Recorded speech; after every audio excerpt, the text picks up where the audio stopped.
ओम शांति। आज 7 जून 70 की अव्यक्त वाणी है। आज की वाणी का सार है दिव्य मूर्त बनने की विधि।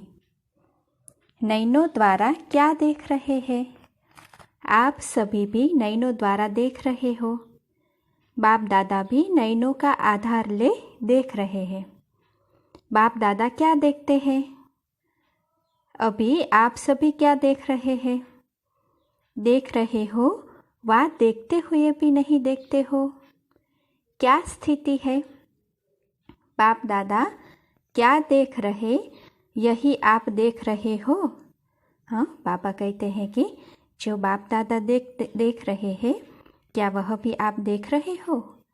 संकल्पों को कैच करने की प्रैक्टिस होगी तो संकल्प सहित भी सहज बन सकेंगे। ज़्यादा संकल्प तब चलाना पड़ता है जब किसी के संकल्प को परख नहीं सकते हैं।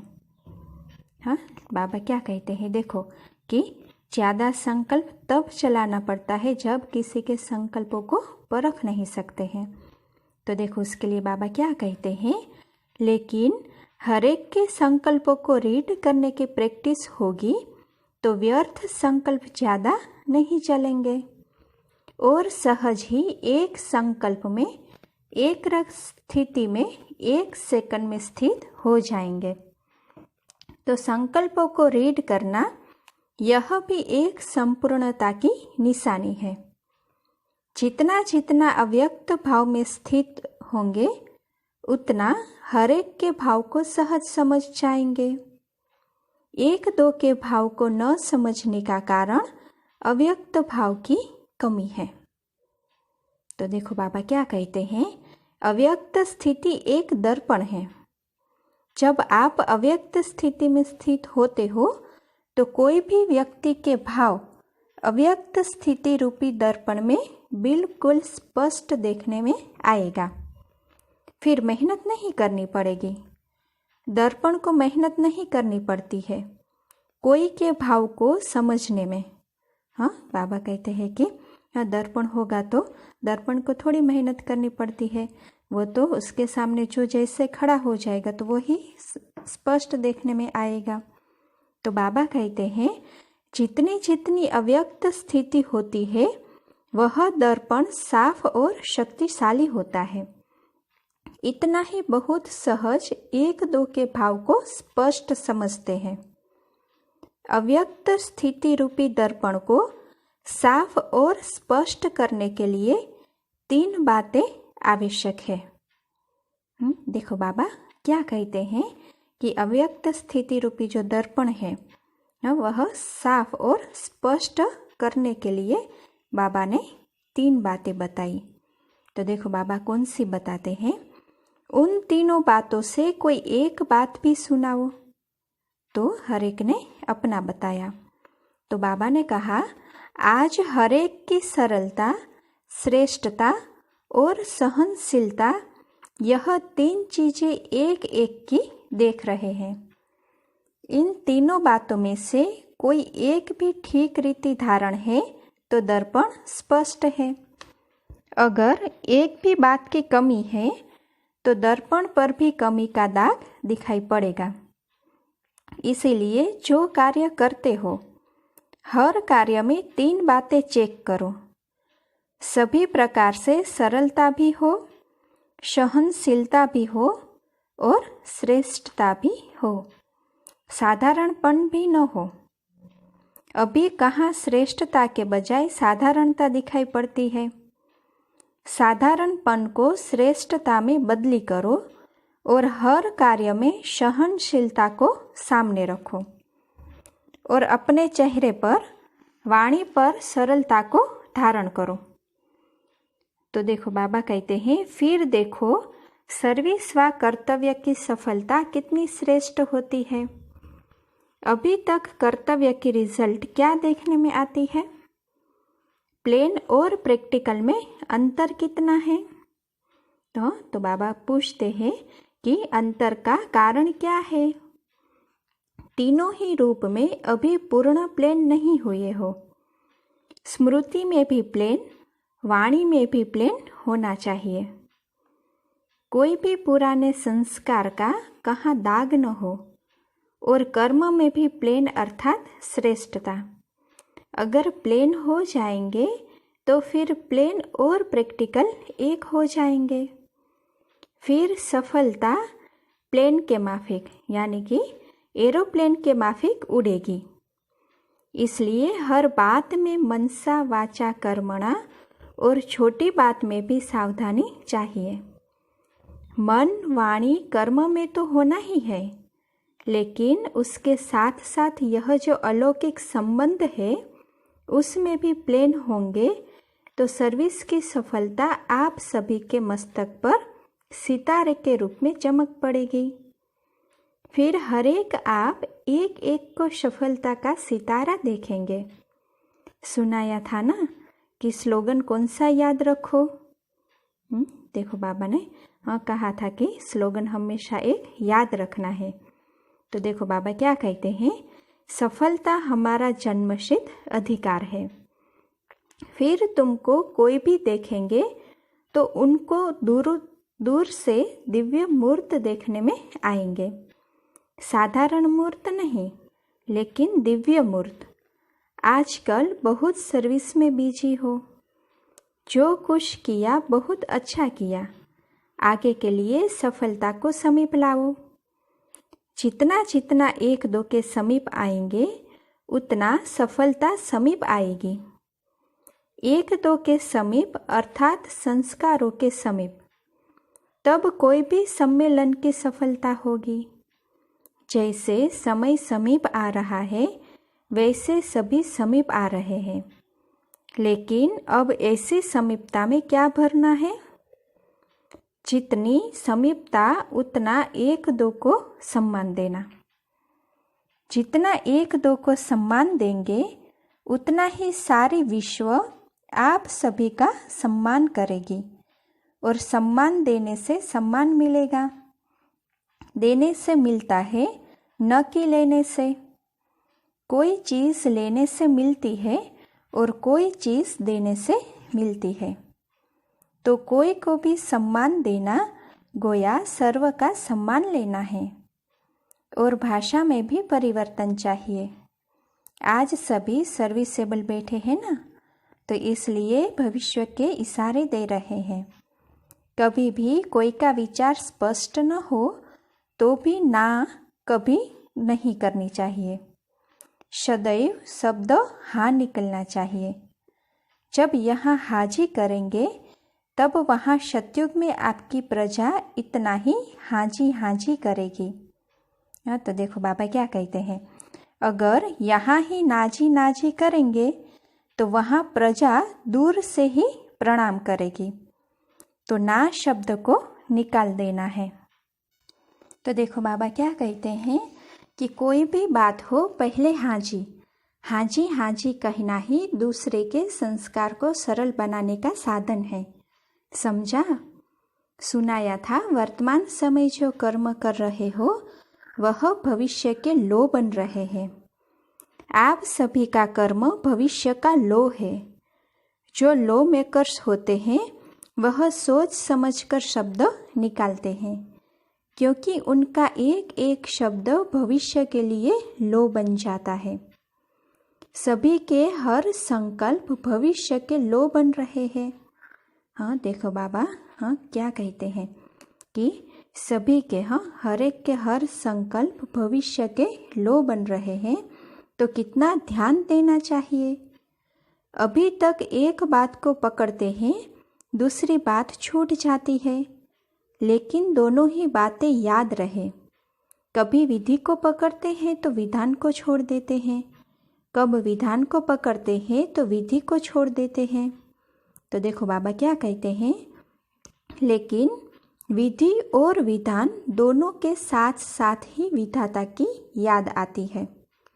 अगर विधाता ही याद रहे तो विधि और विधान दोनों ही साथ स्मृति में रहेगा। लेकिन विधाता भूल जाता है तो एक चीज़ छूट जाती है। विधाता की याद में रहने से विधि और विधान दोनों साथ रहते हैं। विधाता को भूलने से कभी विधान छूट जाता है तो कभी विधि छूट जाती है। तो बाबा कहते हैं, जब दोनों साथ रहेंगे तब सफलता गले का हार बन जाएगी। अच्छा, आज बहुत शिक्षा दी। यह स्नेह है, क्योंकि बाप दादा समान बनना चाहते हैं। समान बनने का साधन स्नेह हुआ ना। कुमारियों का पेपर तो अब लेना है।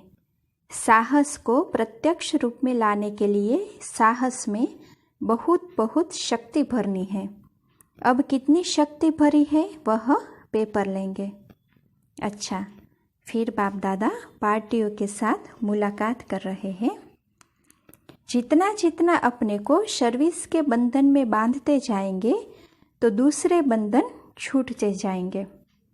देखो बाबा क्या कहते हैं कि स्वयं को जितना सेवा के बंधन में, सर्विस के बंधन में बांध देंगे तो दूसरे बंधन अपने आप छूटते जाएंगे। आप ऐसे नहीं सोचो कि यह बंधन छूटे तो सर्विस में लग जाए। तो देखो बाबा क्या कहते हैं, ऐसे नहीं होगा। सर्विस करते रहो, बंधन होते हुए भी अपने को सर्विस के बंधन में जोड़ते जाओ। यह जोड़ना ही तोड़ना है। तोड़ने के बाद जोड़ना नहीं होता है। जितना जोड़ेंगे उतना ही टूटेगा। जितना अपने को सर्विस में सहयोगी बनाएंगे उतना ही प्रजा आपकी सहयोगी बनेगी।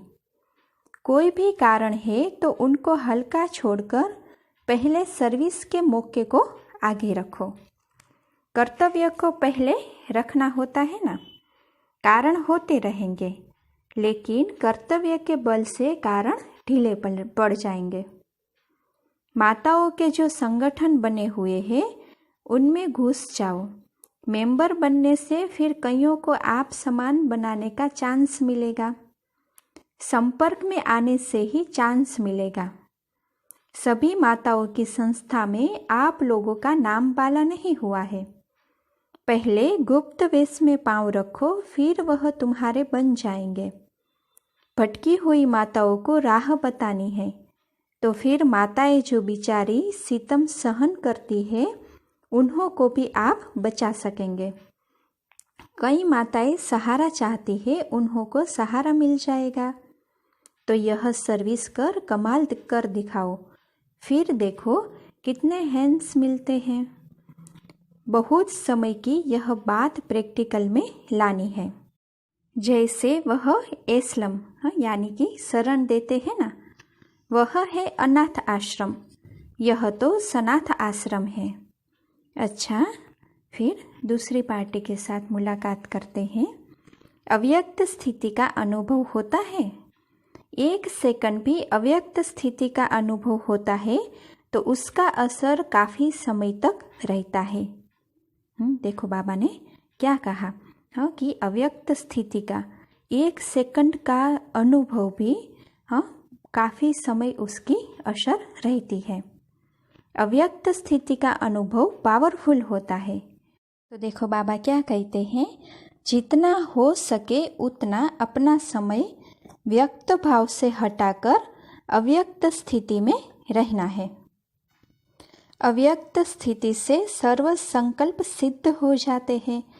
इसमें मेहनत कम और प्राप्ति अधिक होती है, और व्यक्त स्थिति में स्थित होकर पुरुषार्थ करने में मेहनत अधिक और प्राप्ति कम होती है। फिर चलते चलते उलझन और निराशा आती है। इसीलिए अव्यक्त स्थिति से सर्व प्राप्ति का अनुभव बढ़ाओ। अव्यक्त मूर्त को सामने देख समान बनने का प्रयत्न करना है। जैसा बाप वैसे बच्चे, यह स्लोगन याद रखो। अंतर न हो, अंतर को अंतर्मुख होकर मिटाना है। बाप कब निराश होते हैं, परिस्थितियों से घबराते हैं। तो देखो बाबा क्या कहते हैं, तो बच्चे फिर क्यों घबराते हैं? ज़्यादा परिस्थितियों को सामना करने का साकार सबूत देखा ना? कभी उनका घबराहट का रूप देखा? सुनाया था ना कि सदैव यह याद रखो कि स्नेह में संपूर्ण होना है। कोई मुश्किल नहीं है।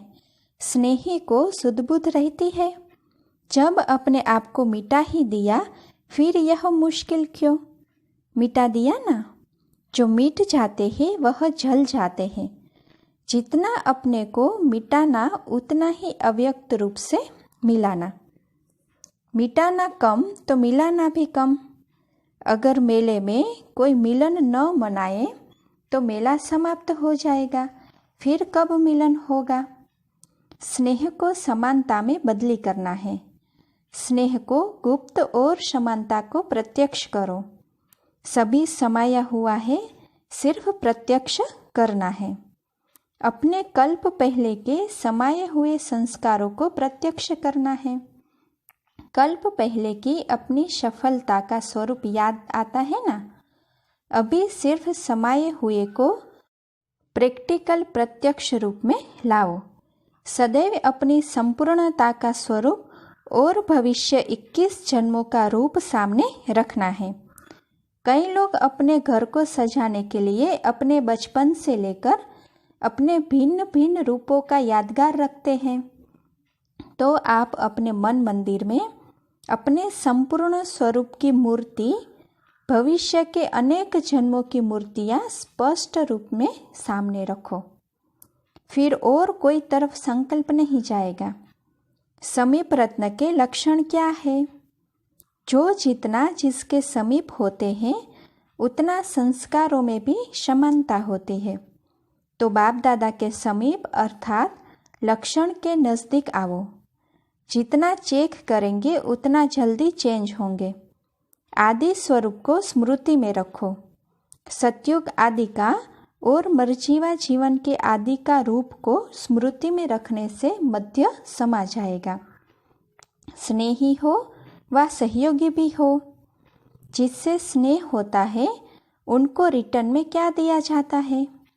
स्नेह का रिटर्न है सहयोग। वह कब देंगे? जैसे बाप सर्वसमर्थ है तो बच्चों को भी मास्टर सर्वसमर्थ बनना है।